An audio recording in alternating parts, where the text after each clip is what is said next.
And we are live. Hey guys, welcome to the stream. So look, this was meant to be a stream with James Tusk, and we're going to be going through a few topics. And this, by the way, for people coming in, was primarily aimed at members of our course, The Edge, but we're putting this one onto YouTube so that other people can access it as well, because we were going to be talking through some pretty meaty topics, including, I'm just trying to find the list now, but it's sort of things like realistic day game results that you can hope to expect, sexualizing the interaction, bringing flirtation in, and being that sort of charismatic guy and having that kind of X factor. Now, as it is, James, who is traveling at the moment, has had all manner of issues and difficulties with his technical stuff, you know, his internet and everything else. And so what that has meant is that he's not going to be able to make it. So I'm just going to go live. Obviously, I'm live now, just going to talk for a little bit. And if anyone's got any questions, please put them into the chat. And then myself and James Tusk will be doing a fuller version of this probably next week now. But anyway, we will be doing a fuller version of this very soon. But I thought I'd just go live now for a little bit, just solo. I might have a special guest joining me at some point, but we will. Well, we'll wait to see what my WhatsApp reveals about that. But if not, just come on for like 30 minutes or so and just answer any questions that anybody has got.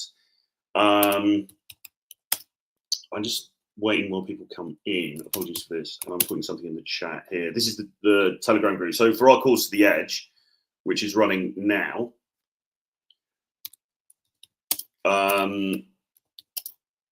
we have a private Telegram group, a private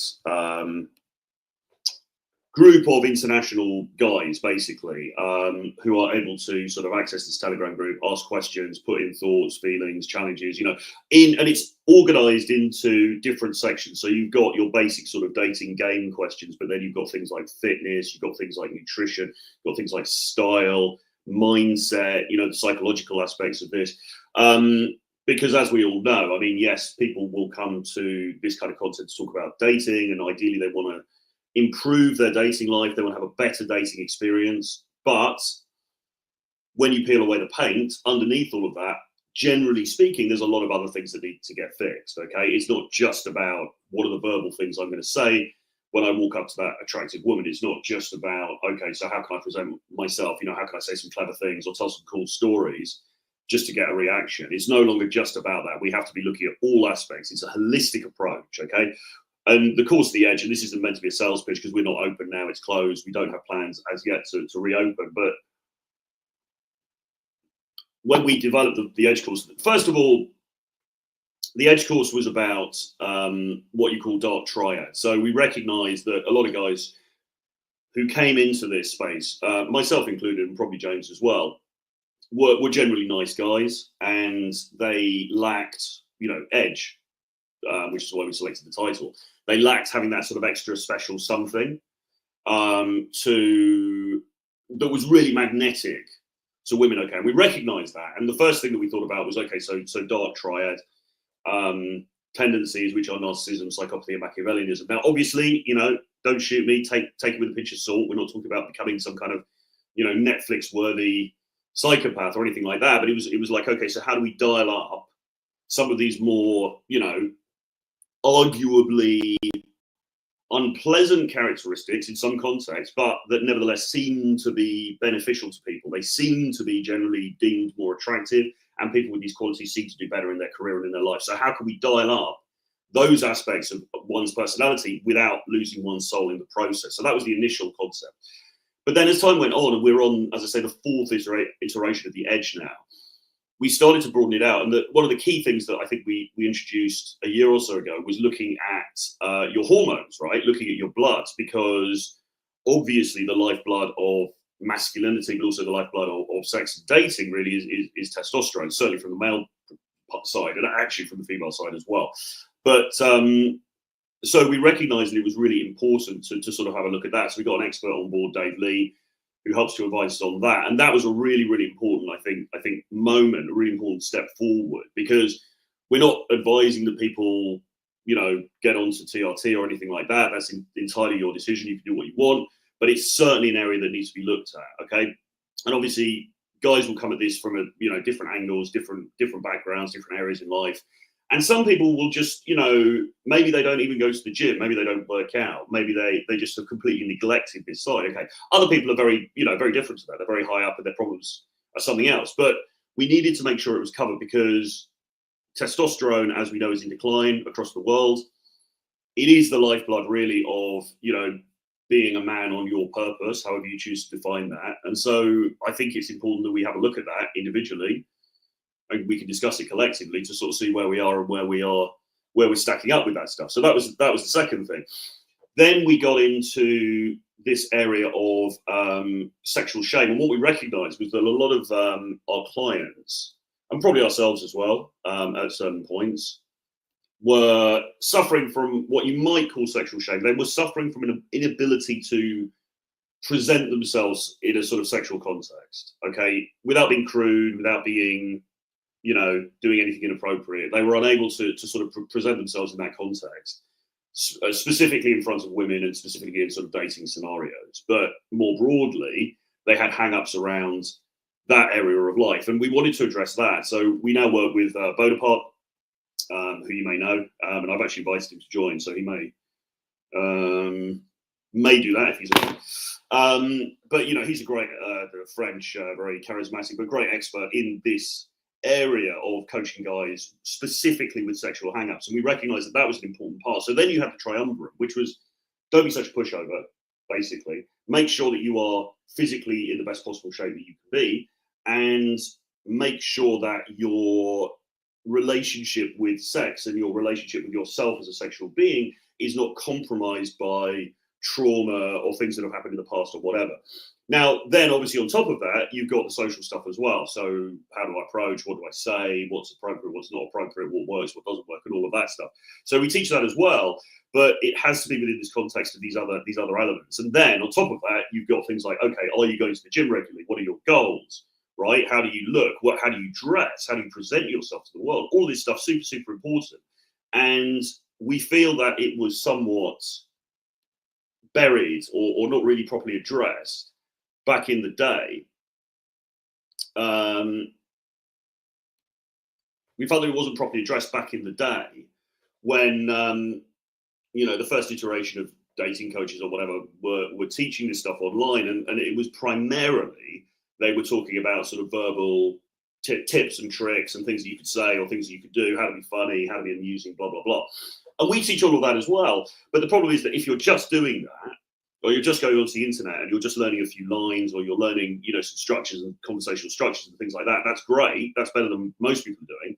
But you're probably not really turning the dial because you haven't addressed these other areas as well. So the Edge became a sort of holistic course that covers everything. And as we continue, assuming we continue with it in some form or other, it will continue down that route, I think. And it may even start to incorporate some other areas as well, because there's so many different strands to all of this stuff. But I don't see any questions yet on YouTube. If you've got questions, please put them into the chat on YouTube, because I can see them then. It's harder for me to see them elsewhere, because I know some people may be watching this on X, or you might be watching it on Instagram. I've got a question on Instagram here from, I can't see the name, James Bond _fab, I think.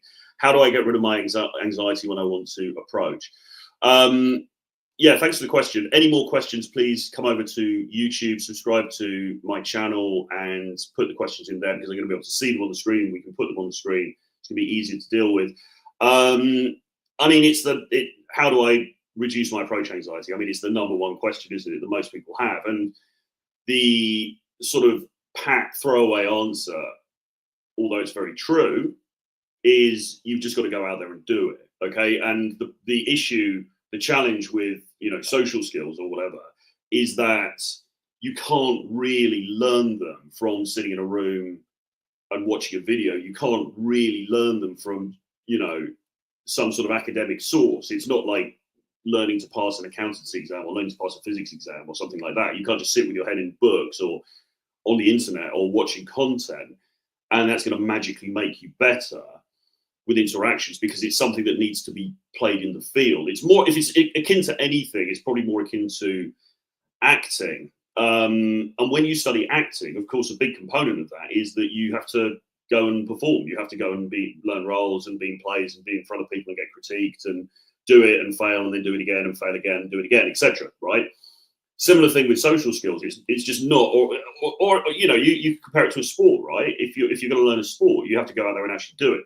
Same thing with social skills. You can't get away with. There's no quick fix to this, right? So specifically to the point about approach anxiety, which is the fear that people feel when they see someone attractive and they want to go and start a conversation from scratch. How do you get over that? Well, if we could bottle it and sell it, we would be billionaires. Okay. Unfortunately, we can't. And so really what it comes down to is going out there and just doing it anyway and being prepared to fail. There are more nuanced answers to this, though, of course. So there's more work that you can do, because it might be. I started talking about mindset on this channel and on my platforms towards the end of last year, and that's something I will sort of continue to do, because I do think actually you've also, I mean, depending on where you're coming from, where you're at right now, you've also got to get your mindset sorted as well. Because if your mindset is incredibly bad, you know, if your mindset is sort of, how can I put it, you know, fucked, for want of a better word, or rather, if your mindset is compromised in terms of how you view yourself and in terms of how you view yourself in relation to other people, then that is going to be a problem. Okay, so there's a lot of work you could do about mindset. You might have some feelings of shame. Okay. So there's a lot of work you can do around that. So there is preparatory sort of and supportive work that you can do around this. But in the end, nothing. It's like jumping off a diving board. Nothing is going to stop you from, you know, that moment when you have to go up to the woman and go and talk to her, start that conversation, face possible rejection. Right? Nothing can really prepare you for that. You've just got to do it. Okay. And how do you motivate yourself to do it? Well, you motivate yourself to doing it by having a strong why, which is something that we talk about a lot, and it gets talked about generally in self-development. Okay. Why would one do anything? You know, particularly something that is you know, a lot of guys find quite scary, they find it intimidating, they fear rejection and so on. Why would you do that thing? Well, you've got to have a very strong why. And that why might just be, I want to find a nice girlfriend. Or it might be, well, I know one day I'm going to want to get married, I'm going to want to start a family, but I don't have much experience. I haven't had a lot of luck in dating before, so I need to meet new people in order to, in order to sort of find somebody who's going to be right for me. Because, you know, you're going to be very lucky if you go out and the first person you ever meet becomes your long-term spouse, and, you know, it all works great. That's fantastic for you, but that will be a very, very rare story. And actually, a lot of the time, particularly with guys, with women as well, but particularly with guys, a lot of guys can be quite naive if they haven't had experience early on. And there's a danger that you can end up sort of getting taken for a ride, or in a relationship which is just toxic, is just not good for you, right? So you need to have some experience in this field, right? You need to have dated a few people, I would say, in order to sort of know what you're doing, so that you can then go from there and make an informed decision, if that's what you want. If it's a sort of long-term monogamy thing you're shooting for. It might not be. It might be that you just want to have a free and easy sort of carefree bachelor life and date different people. And if that's the case, then equally you're still going to need to know these skills, even more so, you could argue. So Body Count Token says, very cool to see you streaming on X. So it looks like the X comments are coming through, which is good. I didn't know you stream on X too. First time seeing you do this. So we're streaming to X, we're streaming to Instagram, streaming to YouTube. So I think it looks like the X comments are coming through here. I think if you are on Instagram, if you want to comment or ask a question, come on over to YouTube and type the comment in the chat, because then I'll definitely see it. At the moment, I have to flip between two screens, which is not impossible, but, you know, I mean, it's easier if they're here, because I can put them on the screen as well. Baker's online. Good to see you, man. How are you? He says, Happy New Year. Good to see you. Good to see you too. How is the North treating you? It must be pretty cold up there at the moment, I would imagine. Okay, right. So we'll get to that in a second. So Body Count says you're streaming on Instagram too. Yes, I am. We've got a few people in there. Just having a quick look now on the screen. Can't see any more comments coming through yet. But yeah, streaming to all platforms. It's going over to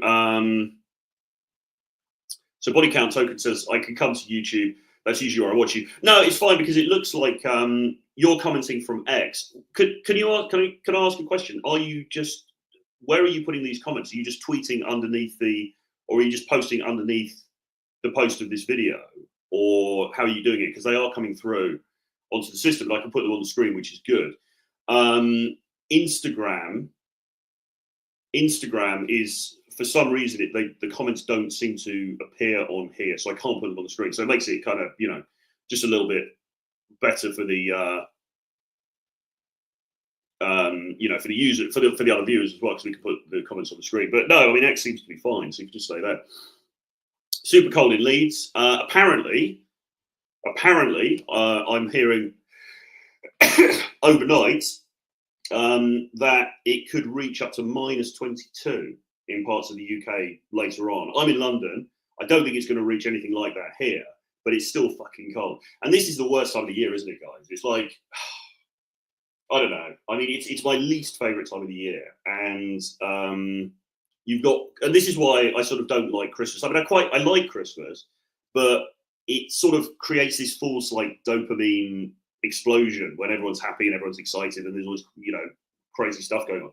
And then you've got New Year, and then you just get dumped in January, which is the greyest, coldest in Europe anyway, most depressing month of the year. There's nothing going on. There's nothing to look forward to. It's like, oh, Jesus, what the hell? Now, I'm sitting around in London. Now, as it is, I'm going to be doing some traveling later in the month, and then we've got stuff coming up in February as well, Rio Carnival. So if you're interested in doing some live training with us, and I have had a few inquiries on this now, so spaces, I think we've only got a couple of spaces left anyway. So drop me an email, troy@realtroyfrancis.com, if you're interested in coming to Rio Carnival between the 26th of February and the 8th of March. We're going to be there. We're going to be running a double boot camp there. Myself, James Tusk, a host of other great trainers. It's going to be a blast. It's going to be fantastic. So drop me an email on that or message me if you're interested in learning more. But so I've got a couple of trips coming up. At the moment, I'm in London because of some other reasons. And yeah, it's just a bit depressing, isn't it, man? You just got to, I don't know, you just got to get through, really. It's the worst time of the year. Barrel Smoke said, I feel like cold approaching is the worst way to get a result. What do you think about this? Well, what do you think the best way is then? I mean, the thing is, nothing is foolproof. There is no silver bullet here, right? There's no sort of like, oh, this method is going to work 100% of the time, or even this method is going to work 50% of the time, right? There are different methods of meeting somebody and engaging with them and getting to know them and potentially getting into a relationship or being intimate with them. One of them is what we call cold approach, which is basically going up and starting a conversation. Another one is the dating apps. Most people now use the dating apps. The problem with that is that for a lot of guys, they're either not getting the kind of matches that they want, or they are matching with some women, but they aren't women they're particularly interested in.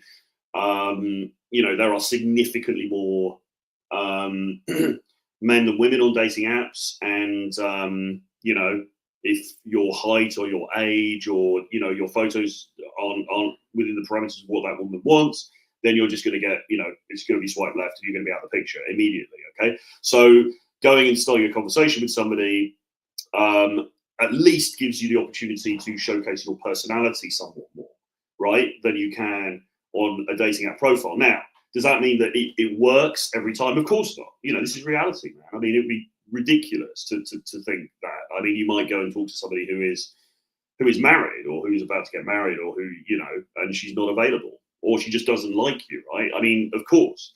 But if you can incorporate the skill set of simply being able to go up to somebody that you like and start a conversation, and a conversation geared towards getting her contact details and then potentially setting up a date, that I believe is a great skill set to have, right? And, you say cold approach, but I mean, there's also situations, and I've even experienced this earlier in life, where there will be situations where a girl would very, very clearly, like me. She would be giving me a lot of eye contact. She'd be kind of smiling. She'd be looking back at me and everything. And I wouldn't know what to do in order to make anything of that. So there were so many missed opportunities simply because I wasn't comfortable with going up and being social with people I didn't know. Okay. So it's not just this sort of thing of, there's also those sort of warm opportunities, which I'm sure many of us get. I'm sure probably most of us get at least once or twice in their life, right? And if you're not prepared for that, then how are you going to be able to capitalize on it, to be crude? Brian T says can't. Oh, right. Okay, right. So on X, you have to do it on the desktop to be able to comment. Oh, that's interesting. I don't watch lives much on X, to be honest. So I didn't really know that. You can't comment on lives with mobile. So there's a separate like comments or chat section is there on X on desktop that people can use. That's interesting. But of course, the reality is not everyone's watching this on. Probably more people are going to be watching this on mobile than they would be on desktop. That's just the reality these days. So if you're watching this on mobile and you want to comment, I would recommend that you come over to YouTube and subscribe to my channel, of course, but also come into the chat in YouTube, because then I can definitely see the comments or the questions. I can't see them necessarily. If you just tweet or something or post on X, I'm not going to be able to see it. Instagram I can potentially see because I can flip between the two screens, but it's not as good because I can't put the comment on screen. Anyway, that's just by the by, really. Baker's, who's a long time subscriber, I guess, who I've known for quite a long time, says 2025 goal in dating, improved funnel, better apartment, more approaching, delusional self-confidence, start online business, move to Manchester or abroad. Yeah, probably abroad's better. Although Manchester is pretty good. I went to Manchester last year. I hadn't been for a while. The thing is, like as I said, I'm based in London. Baker's was too, until he moved up north. The thing for anybody watching this outside the UK, the thing with the UK is that really it's a one-horse race in the sense that you've got London, which is huge. You've got like 10 million people here or something. And then you got everywhere else, which isn't. I think Manchester is about 500,000 people still. Maybe it's more now, I don't know. But when it, depends what circumference you're selecting. But the other cities are significantly smaller. You've also got Birmingham, of course. However, Manchester actually is a great place. It's very cool. It's very fun. Was up there in the summer. It's a blast. And you I think you're in Leeds at the moment. So it's certainly a step up from Leeds, probably, but it's still not necessarily nirvana as far as dating is concerned. Okay, so by the way, anybody from the Edge for watching this, ask questions about X factor in dating or about sexualizing the conversation or flirting or anything like that, and we will get to them. This is a little bit of a fill-in because James wasn't able to join me this today. So we will be doing this again with Tusk, but this is just an opportunity for a bit of a Q&A, a bit of a chat, and then we'll go from there. Hi, so this guy says, hi, I'm from Romania and did a lot of day game lately. I want to go to Poland to meet some women there. Any advice for me? What do you think of Polish women? Polish women are great. I've dated quite a number of Polish women. In fact, probably. And this is like girlfriends, not just casual one-off things, but this is girlfriends who, I was with for several months at least. Probably more, as many Polish or probably more Polish actually than UK. I mean, I've not really dated anybody from the UK for quite a long time. Yeah, they're great. They're warm, they're lovely, they're fun, they're flirty, they're pretty. They tend to sort of dress quite nicely. I don't know. I mean, they're ticking all the boxes for sure. So yeah, I would definitely give it a go. I mean, Warsaw's a great place. Warsaw's one of my favorite cities, actually.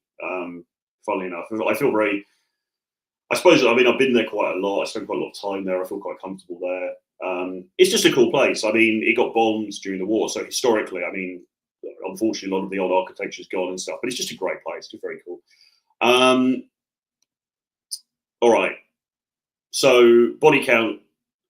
Token says, I did a Europe trip last year and London was my least favourite city, too cold and got sick. Spain and Germany treated me better with dating. How would you rank London dating scene compared to the rest of Europe?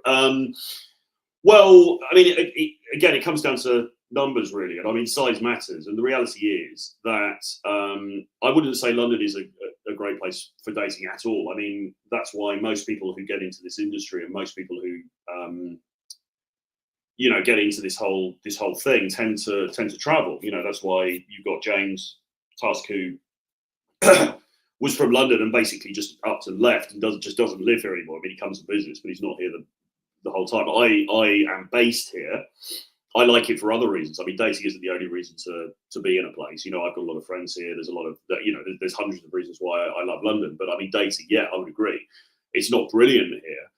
It's certainly harder than probably some other places. But it's also the biggest city in Europe, probably. I mean, if you count, well, I suppose Istanbul's not really Europe, is it? Istanbul isn't. It's certainly not. Well, Istanbul is bigger, but I would say for accessible dating, and London is the biggest city. I've never found Germany to be particularly conducive to this. I mean, I lived in Berlin for a while. I had an apartment in Berlin. Very fun party city. I wouldn't say that it's a particularly great place for dating. I mean, it's quite, unless you get into the whole club scene and you do it that way. But I think because London is more diverse and you've got people from all these different cultures and things like that, I think there are still more opportunities here. Spain, I don't know. I mean, if you're talking anywhere in Western Europe, really,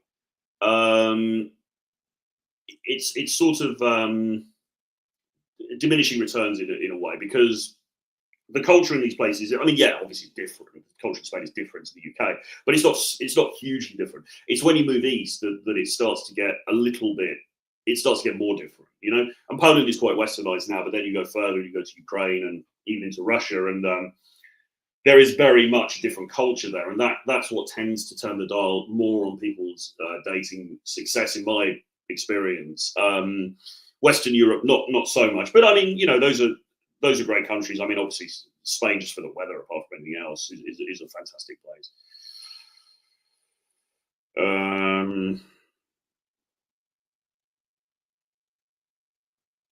Body count token says, I want to plan trips in Manchester and get my body count up. I have a friend that lives over there. I've been to London but didn't like it too much. Well, I mean, yeah, go to Manchester then. I mean, like I say, it's a fun place. It's a great city. But again, you've got to remember that volume really counts. You want to be in a place where there's just a lot of people. There's a lot of opportunities. There's a lot of different women from different backgrounds. And, this is why places like New York are great. I mean, Miami's okay. Vegas, I don't particularly like if we're talking in the States now. But I mean, really, New York is probably the best place in the US because it's so big and because it's such a melting point. And the same thing goes here as well, really. Particularly in Western not Anglosphere, in Western countries, size matters because of, I don't know, dating is just harder in the West in general, right, for various reasons. And so you want to have a lot of opportunities to go through and potentially, fail and get rejected or have people ghosting and stuff like that. And then you find that diamond in the rough. You're going to do that more easily in London because there's more people here. Okay, that's kind of what it comes down to. However, Manchester is fun. It's still a pretty decent sized population. There's a great party scene there. There's a great nightlife scene there. There's also, I don't know how old you are, but there's a lot of students there, universities and stuff. So yeah, I mean, by all means, give it a go. But as I say, in the end, size does matter, unfortunately, guys. Yeah, third, there's not much difference between Manchester and Leeds. I prefer Leeds. To be fair, I haven't spent a lot of time in Leeds, actually, so I don't know it very well. I think it's a bit smaller. I know it's quite it's a relatively attractive sort of town, isn't it, I think? You got the universities there and stuff like that, pretty good nightlife scene. So I don't know, man. I mean, maybe you're right. I'm not sure. I know Manchester a lot better. Barrel Smoke says, I find blonde Essex girls attractive, but I've gone to some Essex town and will be lucky to see a set after walking for 2 hours. Where are the Essex girls hiding? Probably in Mayfair on a Friday and Saturday night, to be honest. I mean, a lot of people from Essex come into town. They come into London at the weekends. So, you know, again, all roads lead to London, really. I mean, and the thing with Essex is, and well, there used to be. I don't think it's still operational. There used to be Faces nightclub, didn't there? In is it Chigwell, somewhere around there? Beyond that, I don't really know, because what you're talking about really is a collection of pretty small towns. And again, I mean, you can go to Brentwood. Is it Brentwood or Brentford? Anyway, Brentwood, I think, where The Only Way is Essex was filmed, and I've been there. And I mean, yeah, great. You know, this is where the epicenter of Essex is. But it's a really small town, so you walk around and it's pleasant, and there's nice places to go for brunch, and there's lots of expensive cars driving around. You know, the property's expensive there. It's very sort of affluent kind of area, and you've got a lot of reality TV star looking people there with great skin and great teeth and great hair and all this kind of stuff. But you know, it's a small town. You're not going to see loads of beautiful women walking around during the daytime. It's just not how things work, right? And again, this is why really the big cities now, as I say, particularly with Essex, because it's very near to London, it's basically attached to London. A lot of the people will come in at the weekend, so you're probably more likely to be an Essex girl in London than you are in Essex.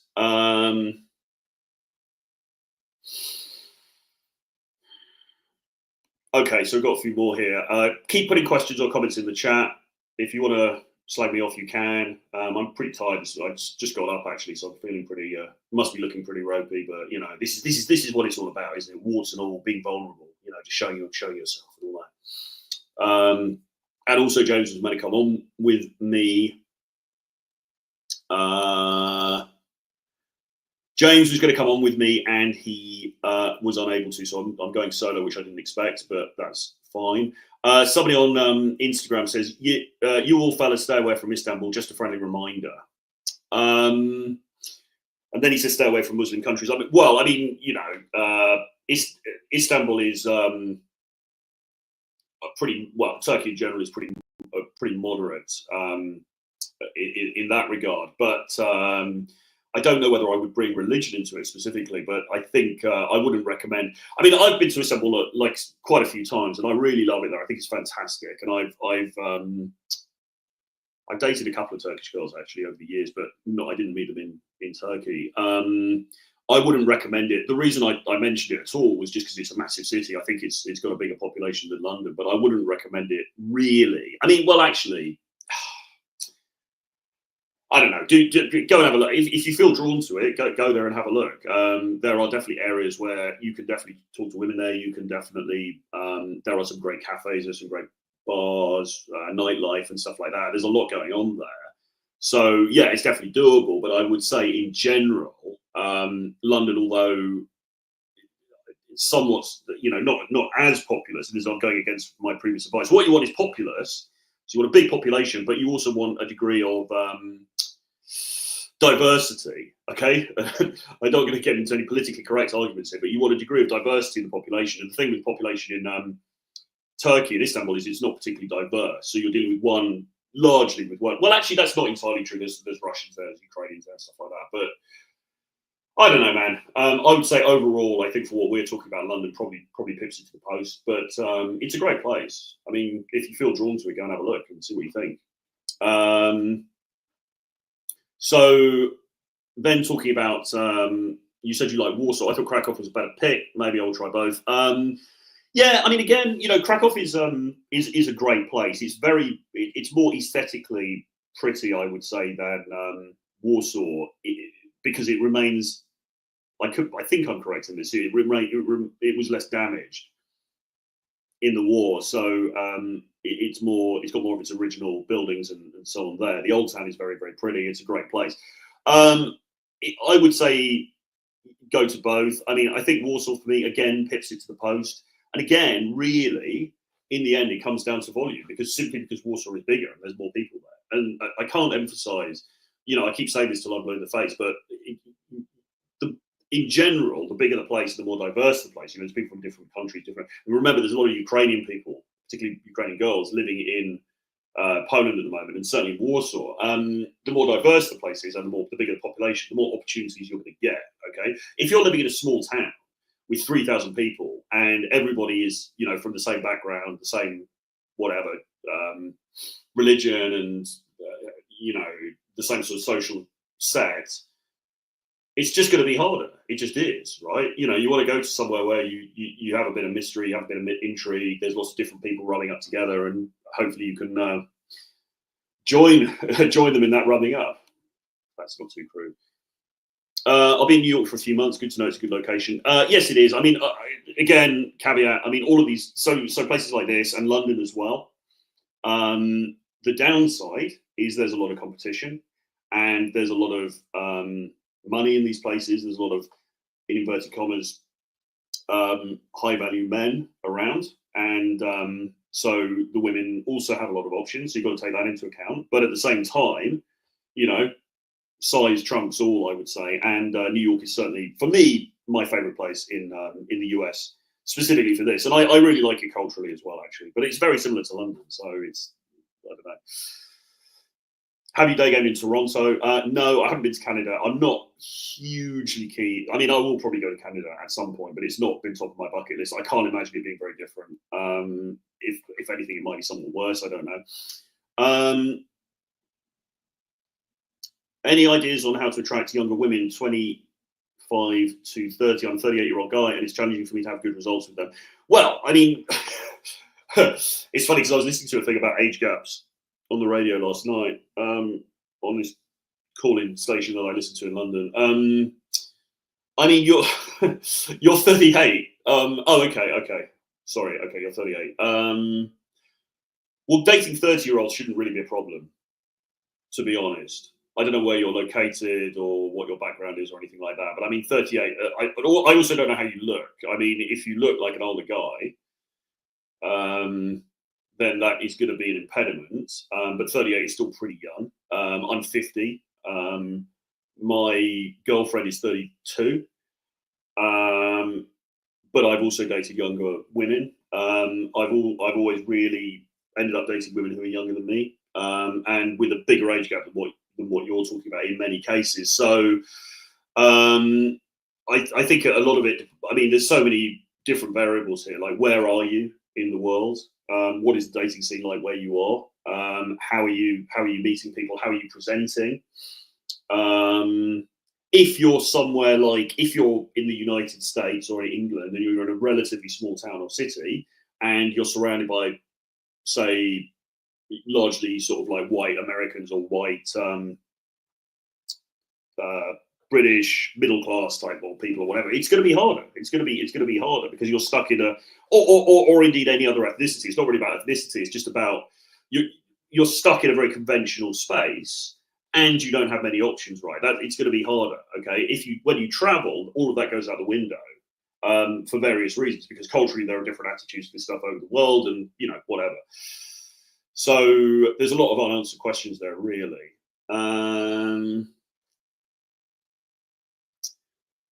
Turkey, Morocco, and Gulf countries, Muslim countries wouldn't be top of my list.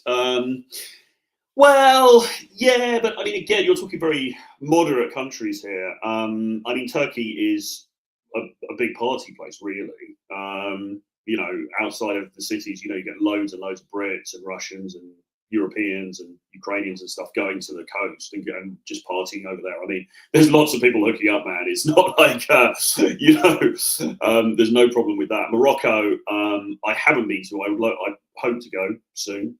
But I know a client of mine who has a really good time over there, and I think actually ended up getting married over there. So, again, we're not talking about Saudi Arabia here, right? We're talking about, extremely moderate, particularly with Turkey, Europeanized nations, really. So I wouldn't worry too much about all of that, to be honest. Good to see you, Jack. Thank you very much. Can you give me a bid, man? Don't really know what he means by that. Okay, right. So here we go. So here's some wisdom. So this guy here, Bucharest, Romania. It's a 2 million city. 90% of girls he meets through cold approach. So great example, right? So I've been to Bucharest a number of times. I really like it. Fantastic. And Romanian women, very, very beautiful. And yeah, it's a great place. So it doesn't need to be 10 million. I mean, I'm sitting in London, there's 10 million people, right? But even like 2 million, it's significantly smaller. But anything over the million mark, really, I mean, yeah, great, decent sized city. You've got a lot of attractive people there. It's social. There's a good nightlife scene. That's the kind of thing you want to be looking at, really. Plus, the people are attractive, right? So there's a lot of advantages to someone like that. And he says 90%. I mean, we don't know how many girls he's meeting, but 90% of them are through cold approach, which people on the same chat are going to be saying doesn't work. So you know, this is just the word from. This is not just me saying this. This is somebody else, and he wasn't paid. I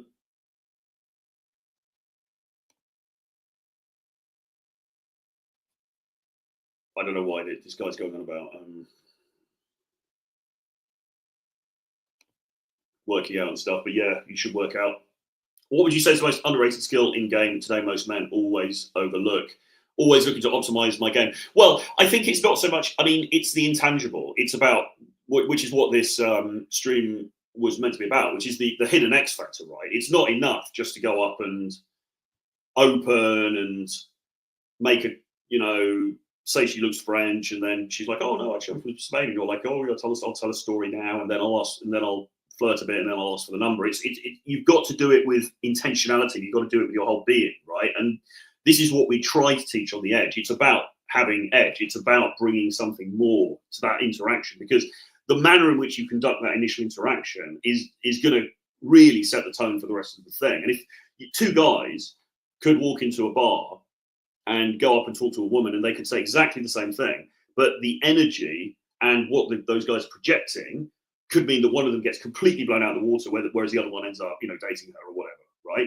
It's all about, and this is where it gets a bit woo-woo and it's a bit intangible, but it's all about the chemistry that you bring, okay? It's about that masculine, male to female dominance, that sort of, that charisma that you bring to those interactions. That's the most important thing. And I think that's the thing that most guys don't necessarily overlook, but they don't really understand it, and they think that they just don't really get it, you know? And this is why actually in-person training is often good, because you can really help to instill it in somebody. It's very hard to convey over screen, really.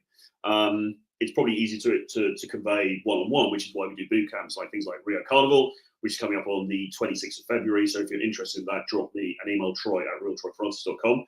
26th of February to the 8th of March, myself, James Tusk, a bunch of other guys. It's going to be a blast. We've got, I think, 10 places. We've got about 2 places left. So it will be full pretty soon. But we do have a bit of capacity. So drop me an email with Rio Carnival to troy@realtroyfrancis.com. And we can have a chat about that if that's of interest to you.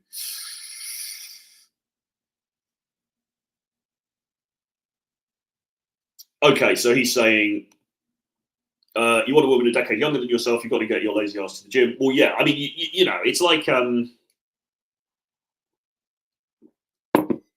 you've got to the best of your ability, and we're all works in progress with this stuff. But you've got to keep you've got to make sure the fundamentals are in order. You know, you've got to look as good as you can. You've got to dress well. You want to go to the gym. You want to be looking after your physique. Obviously, that then incorporates nutrition. So, how are you eating? And my diet has been horrendous over the last couple of weeks, I have to say. So, I'm also, you know, speaking to myself here. But I do go to the gym extremely regularly, and you know, I had it yesterday off because I've been suffering from a bit of a cold. But in general, I'm going to the gym very consistently, very regularly, working pretty hard. I've got some pretty specific goals, and it's going pretty, I would say, pretty well. So you know, you want to be obviously looking after that. You want to be looking after your fashion. So I get a lot of clothes, you know, kind of made for me. Not this t-shirt, but I get things like coats and suits and things made for me. So I'm ensuring that my visual, you know, the way that I come across visually is as good as it possibly can be. Obviously, look after your hair, do anything you can. You know, I need to get Botox again probably, but you know, do whatever you can to make sure that you look as good as you can. Get your teeth sorted out, all that kind of stuff. Personal hygiene, obviously, you know, we shouldn't even have to mention, but whatever, you know, make sure that's in place. And then beyond that, how are you coming across in terms of the way you speak, in terms of the way you engage with her, right? In terms of the manner in which you appear to others socially, right? How is that all coming across? And if it's flawed, then you're just not going to do as well, right? So you've got to be on top of all of these things, regardless of age, but certainly as you get older. What is cold approach? Going and talking to people, basically. I did a video a year or so ago saying I don't like the term cold approach, and I don't actually really like the term cold approach. I think it sounds a bit dorky. It sounds a bit. It's meant to be this really natural, authentic thing. It's literally going up to somebody going, "Hey, listen, I've got to say, I really like your style. That coat looks awesome," and then seeing how she reacts. Now she might react to go, "Oh yeah, thanks," and then turn away. Okay, fine. So you don't say, "Anyway, good, have a great day. See you later," and walk off. Or she might go, "Oh, thank you, that's amazing." So flapping her hair and everything else, and then okay, right, there seems to be some interest here. Maybe I can build a conversation. It really is as simple as that. It's not a big deal. It's not this huge thing. I was watching James Tusk's session with Mr. A. Tusk queried something on the bill. What's that? He asked if it was just a beer. And Tusk paid reluctantly. Does this suggest money struggles? No. I mean, Tusk is one of the most financially resilient people I know. He does what the if you read all of these sort of books about manifestation and sort of, I mean, he's somebody who just draws money to him. I don't think he will ever be destitute. Well, he's pretty much destitute. But I don't think he will ever be destitute. He draws money towards him. He has this sort of magical ability to do it.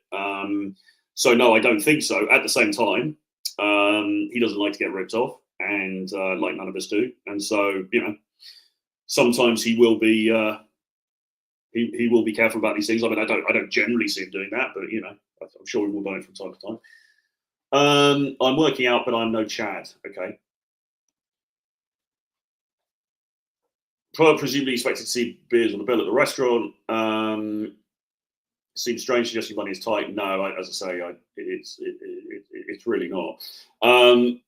What's your first game advice you would teach your teenage son? Don't be too supplicating. Okay, don't put girls and women on a pedestal. They're just the same as you. They're just other human beings, right? Don't pedestalize them, and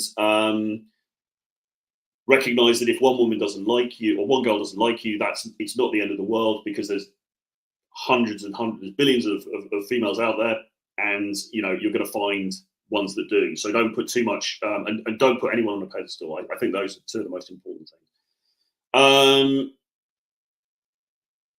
How I see it is, so the Romanian guy, how I see it is I always try to show the girl masculine traits in the interaction. That's what hooks her up. Yeah, I think that's true. And ideally, really, the secret source of this is you want her to feel a bit excited, right? You want her to, and ideally, whether it's daytime or nighttime or whatever, you want her to feel there wants to be that frisson of flirtiness. You want her to be like, oh, there's that.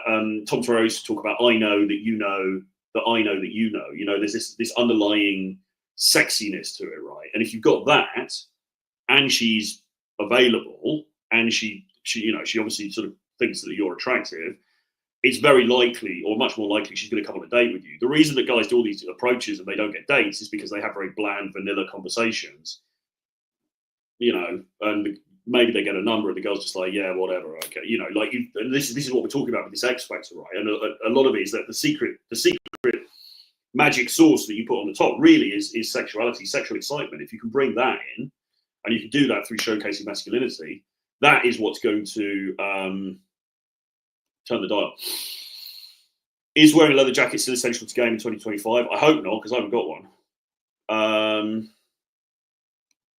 Your boot camp is only £3,800. That's not bad compared to most boot camps. Yes, it's not. Although yeah, you're right. I mean, the prices are pretty reasonable. People complain to us the whole bloody time. I mean, maybe that's why Tusk was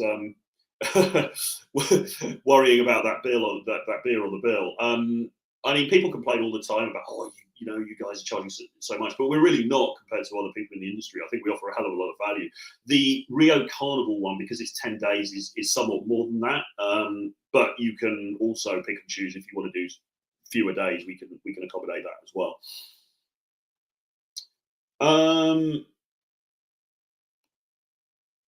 Northern Italy is beautiful. I can't pronounce that place, but Ljubljana, Slovenia was the funnest place I ever partied. That's interesting. I haven't been to Slovenia, actually. I should take that one off at some point. Northern Italy is very beautiful, or Italy in general is very beautiful, for sure. I heard from other content creators that your student satisfaction rate is really high. Well, it is. I mean, we, like, all jokes aside, I mean, we've been on boot camps. So a guy literally said to us on after a boot camp in Colombia, we were sat down with this dude, and he literally said to us, and he was a pretty rational kind of New York finance type bro. And he said, I feel like I've died a memory born after this training. I mean, it sounds ridiculously like hyperbolic, but it really is incredible. And this is live one-on-one training. You know what you can do when you take somebody, you spend a few days with them, and you really strip them down. Not not in that way, but you really sort of strip down what they're doing and how they're approaching and everything about the way that they're coming across, and then help them to rebuild it step by step. Yeah, I mean, it can be an incredibly transformative thing, and it often is an incredibly transformative thing. As I said, this stuff, I run online courses, I do online coaching. There is huge value to be had in that, but and I kind of wish it wasn't like this because it's not scalable. But in the end, doing at least some face to face, I think, is incredibly valuable, because you want to have somebody. It's very hard to tell how somebody comes across and how somebody is unless you're actually in the room with them. Okay, and once you're in the room with them, you can feel their energy. They can feel your energy, and you can really start to help them. So to help them sort of, there's going to be things that little tiny things that people are doing that are damaging their success. It might be to do with eye contact, it might be to do with proximity, it might be to do with the way they're nervous with their hands. There's all different kinds of things. But if you really want to get to the bottom of it, you need to do some face-to-face coaching. It doesn't need to be a whole 10-day boot camp. It might just be like an afternoon with somebody, or whatever. But it's so valuable to have somebody having a look at what you're doing and just giving you some course corrections. It's a bit like the pit stop in Formula One. You stop at the pit stop, they kind of tune you up a little bit, and then you go off, and ride off into the sunset. Sometimes that's required,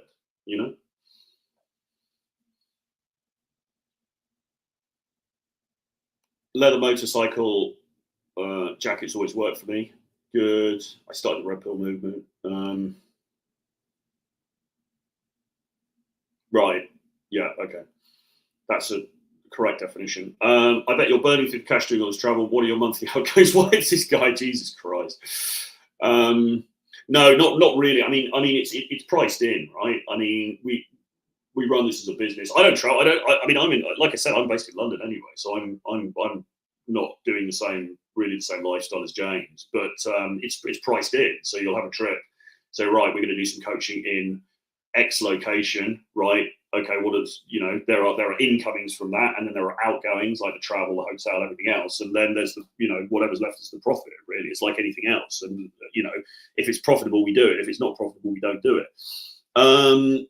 How has game changed from when you're young to now? Well, not hugely. I mean, I think the underlying mechanisms remain the same. I mean, attraction hasn't changed significantly, well, at all, really. I mean, it's still the same. I mean, girls have always wanted the best guy they can get.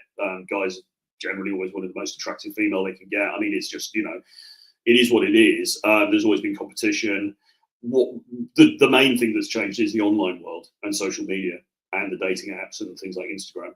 And so there's a lot more competition now. There's sort of you could argue global competition, and certainly people's perceptions of what they can get. And this has been said a lot about women. And it's probably true, because women, obviously, any half attractive woman can get a lot of positive affirmation online, likes and people DMing them and, all kinds of things. And it is said that that has inflated some women's idea of, where they stand in the marketplace. And there may be some truth in that. So I think that's the main thing that's really changed. But aside from that, the mechanics of it the fundamentals haven't really changed, but the methods of meeting people have changed, because a lot of people obviously meet online now, and the internet itself and the global aspects of this, and the fact that you can look at people all over the world, or meet people all over the world, is the big thing that's changed, I think.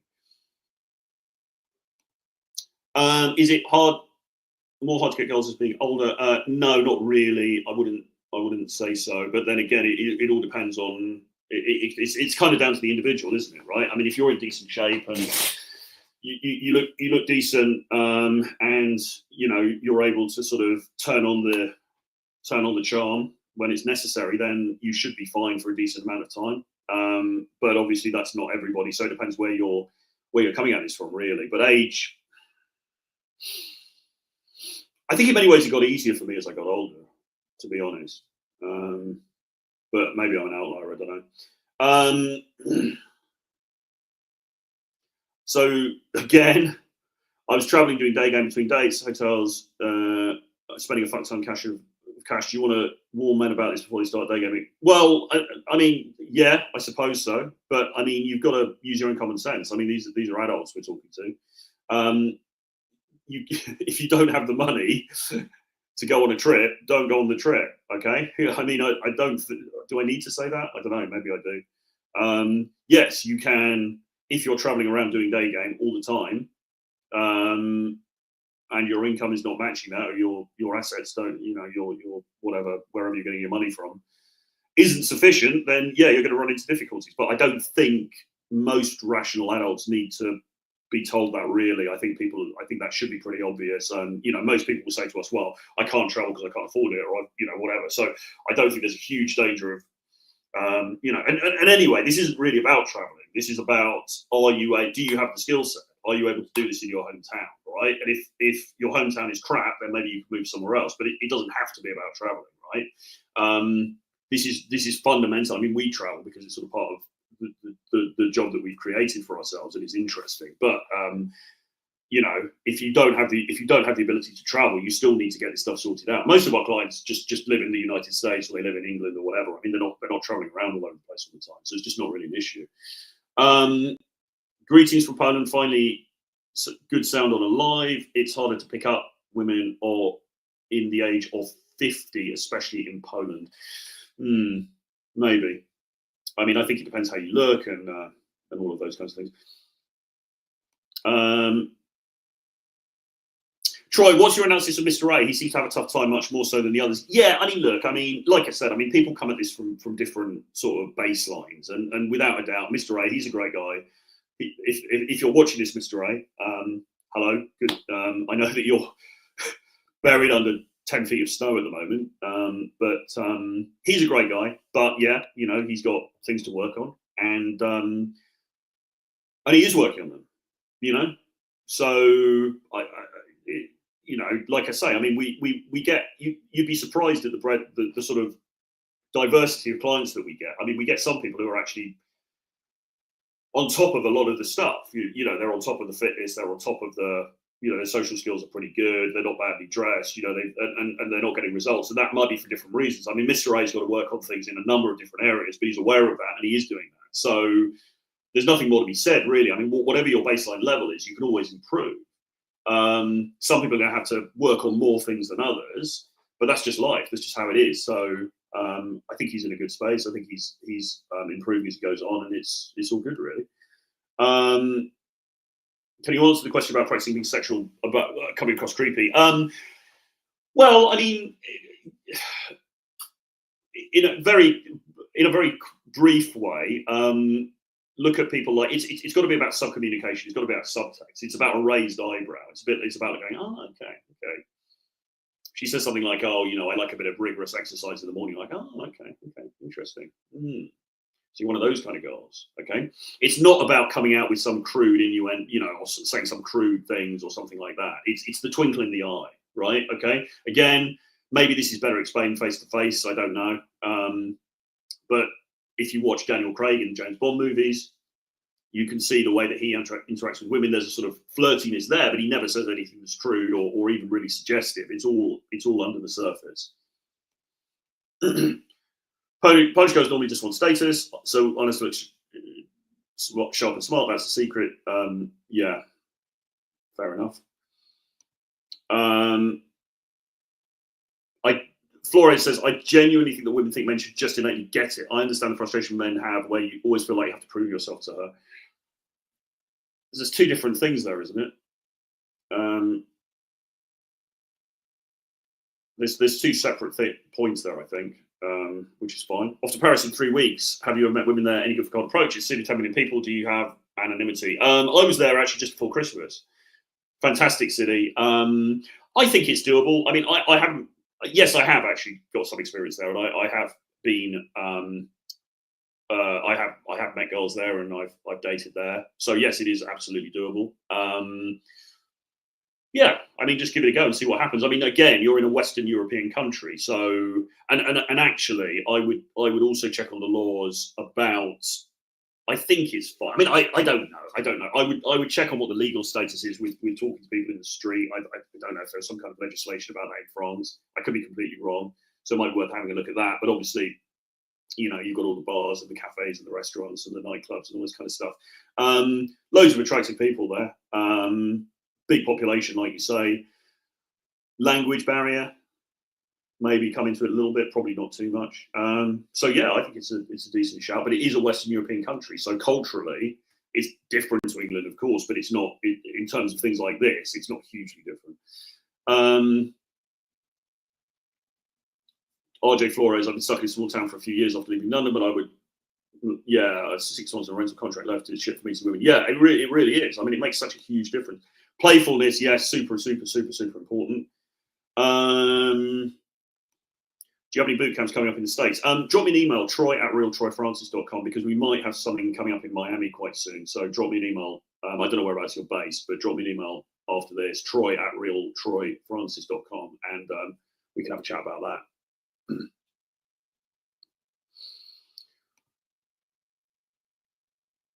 Location is most important. No day game in a small town. True, or it's certainly going to be much more challenging.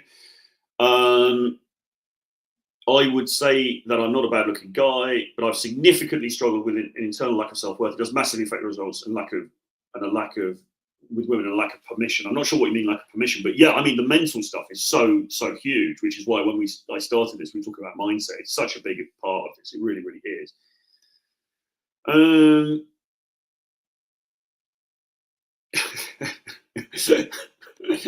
I mean, even if that were true, I mean, what relevance does that have to the conversation? It's not. I mean, it's not true, but it's also not relevant, really. I mean, we're not talking about the poverty of Tusk here. We're talking about the principles of what makes somebody attractive or not. Okay. He says I can speak intermediate French, so that isn't much of an issue. Great. Okay, fantastic. Well, yeah, I mean, I love Paris. I think it's an amazing city, and there's a diversity there as well. So yeah, I mean, I'll be interested. Keep in touch. Let me know how it goes. I'll be interested to know. I mean, I was there before Christmas. I hadn't been before the pandemic, and I just loved it. But I mean, it was great because we were staying in this amazing hotel, and I've got some more photos actually. I'm going to put out on my Instagram of when we were there. But it was just, it's just such a beautiful place. You got the Christmas decorations up and everything. It was just fantastic. But I was there with my girlfriend, so obviously I wasn't there doing it in any sort of gaming capacity. But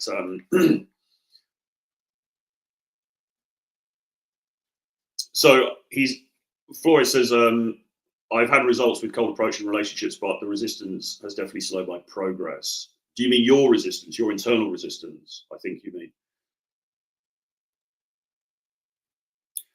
Do you know when the Tusk website with all the archive videos will be back up again? Well, I mean, he's got a YouTube channel, a new YouTube channel, which is called Tusk and Team. So if you type in TUSK and AND Team, TEAM, Tusk and Team, they're uploading the videos there. I don't know whether I think he's lost a lot of them. I think they've got some backdate, so I think they've got a lot in the can, but I think they've lost a lot of them as well. So I don't really know, but I would follow his new YouTube channel because they're updating stuff there. All right, guys. Well, look, we've been about an hour, so I hope this has been helpful. As I say, we are going to be running a boot camp in Rio de Janeiro over Rio Carnival, which is the 26th of February to the 8th of March. So if you are interested in coming out and learning this stuff or getting some feedback on what you're doing, then we're doing a full 10-day boot camp with about 10 students. There's a couple of spaces left, so email me, troy@realtroyfrancis.com, if you are keen on that, because, well, there's not going to be spaces for very much longer. It's going to be a blast, biggest party in the world, beautiful people, great nightlife, great, just, it's going to be fantastic. Once in a lifetime opportunity, really.